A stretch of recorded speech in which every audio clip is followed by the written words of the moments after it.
today's video, I'm going to be showing you an extreme 3D Smuckers. So that is a jar of strawberry jelly or jam, and then it's got a little spoon sticking out of it or a knife. You can't really tell because it's just the handle, and then a slice or a piece of toast that's got the jelly all over it, as well as the little lid and a couple drips of jelly that's spilled. I love this one. I love that the jelly is glitter. I feel like that really just helps kind of give you that texture of the different mixes of like the fruit meats, some juices, and then the little seeds that might be mixed in there as well. I hope you love it as much as I do, and don't forget to click subscribe to see all my future videos as well. Bye! So we're going to begin with an overlay of an off-white or a kind of a milky white acrylic. It's not off-white as far as cream goes. It's just a less opaque white than what I always think of when I think white. So we're going to start out with this semi-clear kind of milky white's the word. I don't know why I don't want to use it. Milky white acrylic. There we go. That's the background color. Then we're going to file this thing into shape with our e-file to make sure it is nice and smooth and ready for our 3D art extravaganza. For said extravaganza, we're going to begin by sculpting the basic shape of the jelly that is inside the jar. So you want to make it slightly smaller than you want the jar to be overall at the end. Obviously, it is not rounded off and domed like it will be in the end, but it's a good start. So we're going to just kind of get that base shape. It's got a rectangular body and then a tapered in neck of the jar. So start with that. Use whatever color acrylic you want your jelly to be. So if you're going to be making blueberry jam instead of strawberry or raspberry, or say blackberry, or you could even do a marmalade, you have so many options here. Use a color that is appropriate for your fruit of choice. Blackberry would actually be really cool. You could do like really sparkly, purplish, blackish mixture for your jam. Other options, lots of options. Then after you have that first little layer done that gets you the basic shape, you're going to peel it off your nail form backing once it's cured, stick it on something so that you can move it in all different directions, and we're going to go and round out the shape.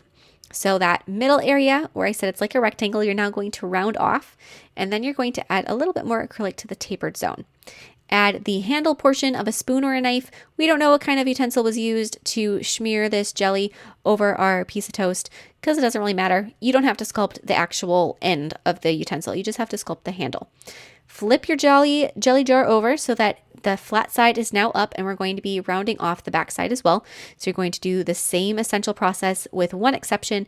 Instead of just filling in the top portion of it like you did before, we are going to make sure we add in that handle, that spoon handle. Make sure that it looks nice and round. If it isn't perfect at this stage, do not worry about it because you're going to add a layer of clear acrylic over the whole thing as for like the glass portion of your jar.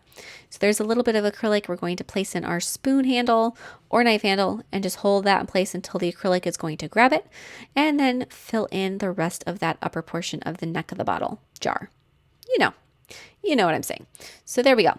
Once you have that done and it's all rounded off and it looks pretty good. Again, it doesn't have to be perfect. You can keep adding little bits here and there. Encapsulate the whole thing with clear acrylic. Try to make it a smooth, even layer as you can.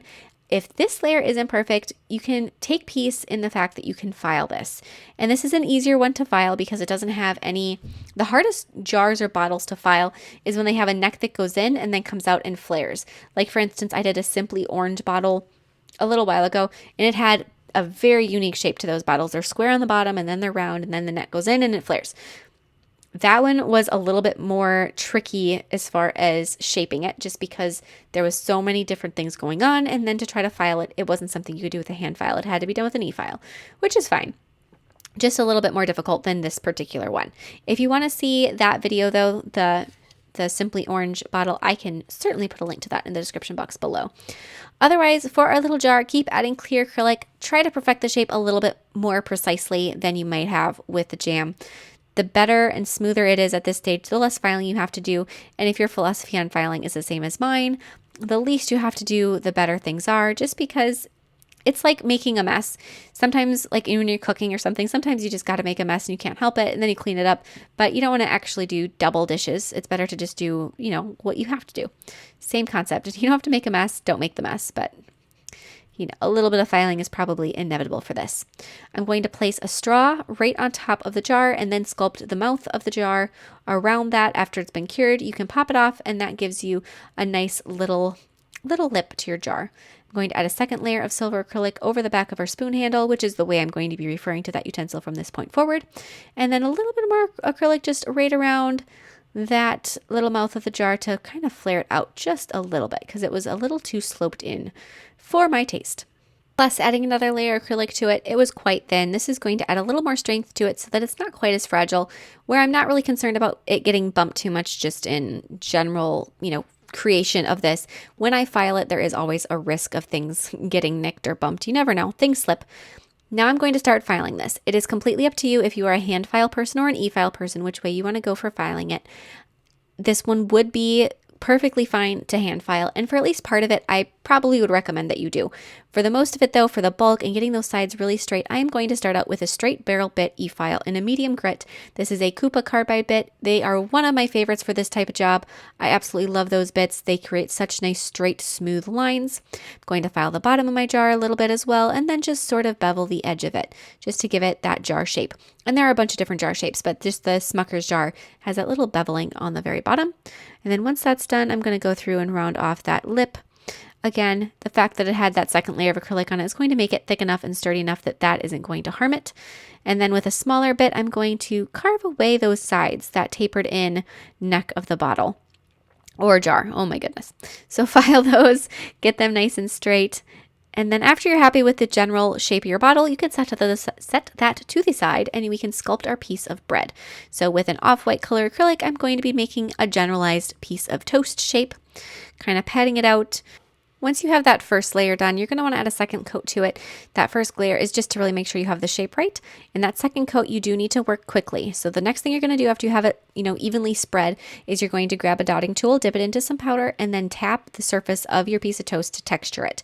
Depending on how quickly your acrylic is set, you're either going to want to grab your craft knife next or your acrylic next. I'm going to go with the acrylic, so I'm going to grab my acrylic brush and a little bit of a warm tone brown, and I'm going to add a little bit of toasting to my toast, and then I'm going to add my crust. So like I said, depending on how quickly your acrylic sets, you can either do it this route or you can cut your piece of toast, whichever way seems like you have time for. If you have time to finish your toast before cutting it, I would recommend it just because it's a little easier than having to do the two sides individually. So once you have your crust all lined up around your bread, then you're going to want to grab a craft knife, dip it into some of your acrylic powder. It can be either clear or that kind of off-white color that we use for the toast, and cut it right in half. Hopefully it'll cut without too much struggle. And then you can just set those back down on your nail form backing, and we're going to grab the same color that you used for the inside of your jelly jar. So if you were using, a blackberry color, go ahead and do that. Blueberry, so on and so forth. We're using this sparkly red, which I can put the color name in the description box below. It is from Double Dip and it is so pretty. And we're going to be applying our jelly to our toast. Now again, nail form backing, we're going to be sculpting a circle of white acrylic for the lid of the Smuckers jar. So just pat that into a circle about the same size as the mouth of your jar. Once you have that done, we can start assembling and putting everything together. I'm going to grab my jar first, set it on the nail, kind of in the upper corner, just hold it in place, let that clear acrylic that I used to attach it with grip, and then once that seems like it's pretty stationary, I'm going to fill in underneath it with a little more clear acrylic to make sure it's not going anywhere. And then I'm going to attach my first piece of my toast, and then it didn't want to stay. Sometimes it kind of fights me. So we're going to glue that one down, and then we're going to attach the second one. If you decided not to cut your piece of toast, which is perfectly fine. I mean, sometimes you don't cut your toast. The one downfall with it is, as you can see, I sort of overlapped them a little bit. That adds just another layer of just interest to the design. If it was a single piece of toast, it would have a little bit less of that texture and height difference. While it would still look really nice, it just wouldn't have quite the same effect. So I would recommend cutting it in half, no matter, if that's your typical toast eating preference or not. I personally always cut my toast into 4 pieces. So there we have it. And so now I'm going to be adding a few little drips here and there. However many drips you want to add, obviously that's your choice. I didn't want to overdo it, so I'm going to add just a little bit of a drippiness coming down from the cuticle, very similar to a blood nail if you are more into Halloween than anything else. And then I'm going to be able to go through and add the final details to my design with acrylic paint. The biggest one is going to be finishing off the jar.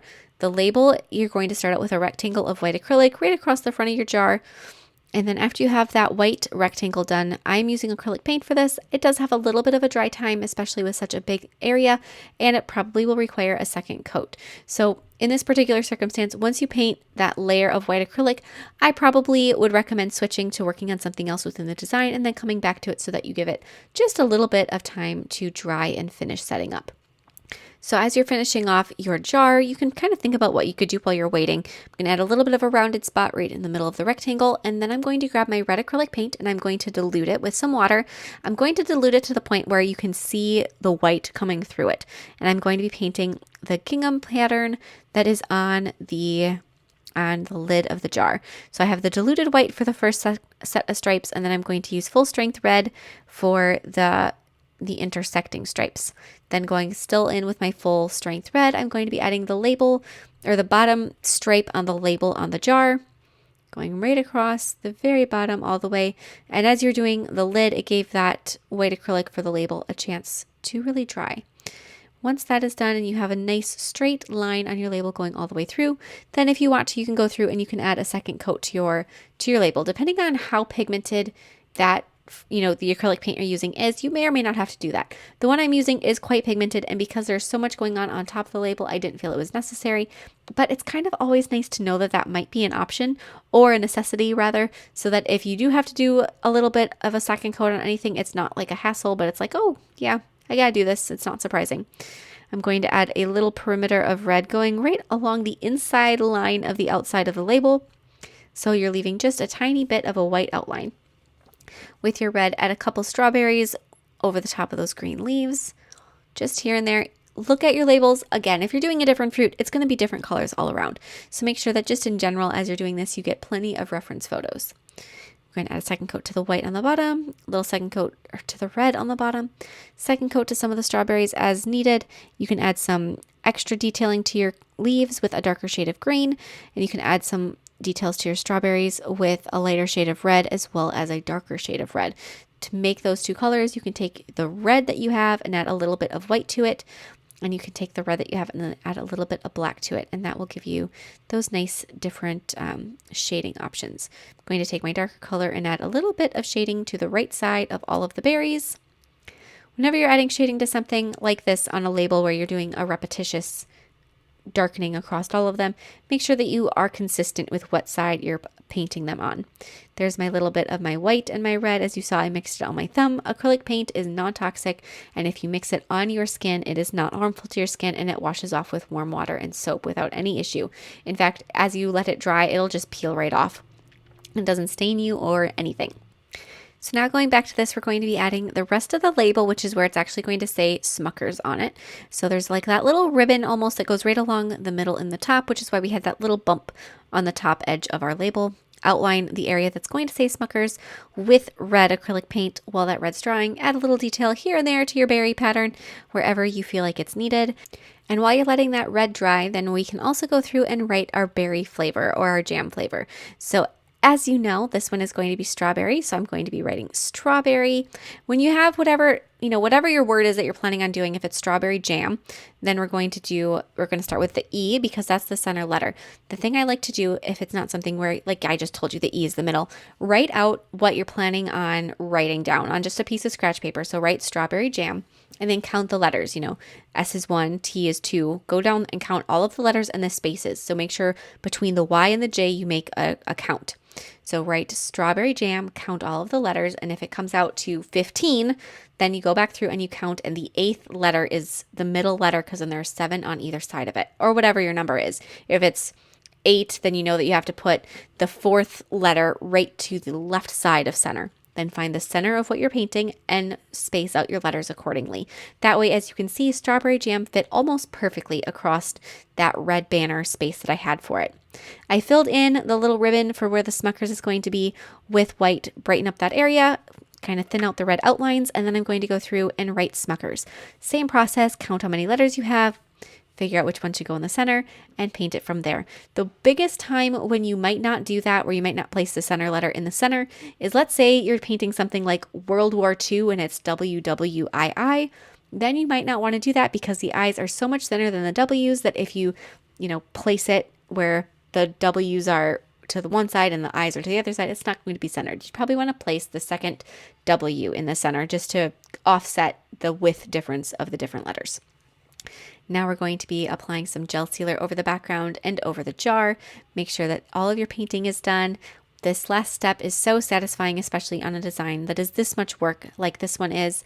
I'm going to apply some 3D glaze over the jam and over the lid, and then this nail is all done. I hope you guys love it as much as I do. All of these food designs I've made over the past several years always just bring such a smile to my face. I usually get inspiration for them when I'm digging in my pantry or in my fridge for a snack, and so that's typically when I get ideas for these different things, but I really do enjoy making them. I hope you love them as much as I do, and I'll see you next time. Bye!